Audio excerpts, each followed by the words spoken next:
यह दिवस हमें उस महान धरोहर के प्रति कृतज्ञता प्रकट करने का अवसर देता है जिसे हम पृथ्वी, धरती माता अथवा वसुंधरा के नाम से जानते हैं। पृथ्वी केवल एक ग्रह नहीं है, अपितु समस्त जीव जगत का आधार, पालनकर्ता और जीवनदाता है। यही हमें शुद्ध वायु, निर्मल जल, अन्न, वनस्पतियां, खनिज संपदा तथा जीवन के लिए आवश्यक सभी साधन प्रदान करती है।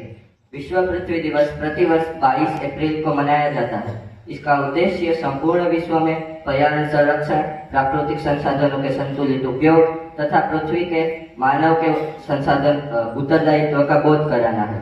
आज विज्ञान ने अत्यधिक प्रगति कर ली है। मानव ने आकाश की ऊंचाइयों को छू लिया है, परंतु पृथ्वी सुरक्षित नहीं रही तो यह प्रगति निरर्थक सिद्ध होगी। प्रिय साथियों, आज हमारी पृथ्वी अनेक संकटों से घिरी हुई है। बढ़ता हुआ वायु प्रदूषण, जल प्रदूषण, भूमि प्रदूषण, वनों की अंधाधुंध कटाई, प्लास्टिक का अत्यधिक उपयोग, जलवायु परिवर्तन, ग्लोबल वार्मिंग, नदियों का प्रदूषण तथा जैव विविधता का नाश पृथ्वी के संतुलन को बिगाड़ रहे हैं। मानव ने अपने स्वार्थ के लिए प्रकृति का निरंतर दोहन किया है, जिसका परिणाम आज प्राकृतिक आपदाओं के रूप में सामने आ रहा है। कहीं असमय वर्षा हो रही है, कहीं भीषण गर्मी हो रही है, कहीं भयंकर बाढ़ आ रही है या कहीं सूखे की मार झेलनी पड़ रही है।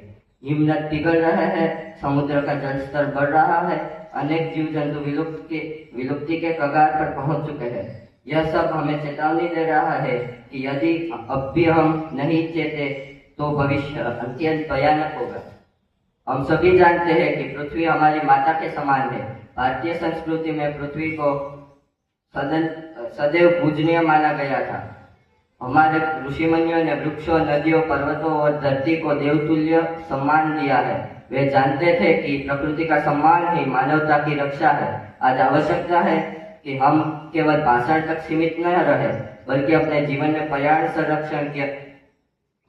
संरक्षण को अपनाएं। हम छोटे छोटे प्रयासों से बड़ा परिवर्तन ला सकते हैं, जैसे अधिक से अधिक वृक्षारोपण, जल का अपव्यय रोके और वर्षा जल संचयन करें, प्लास्टिक की वस्तुओं का उपयोग कम करें।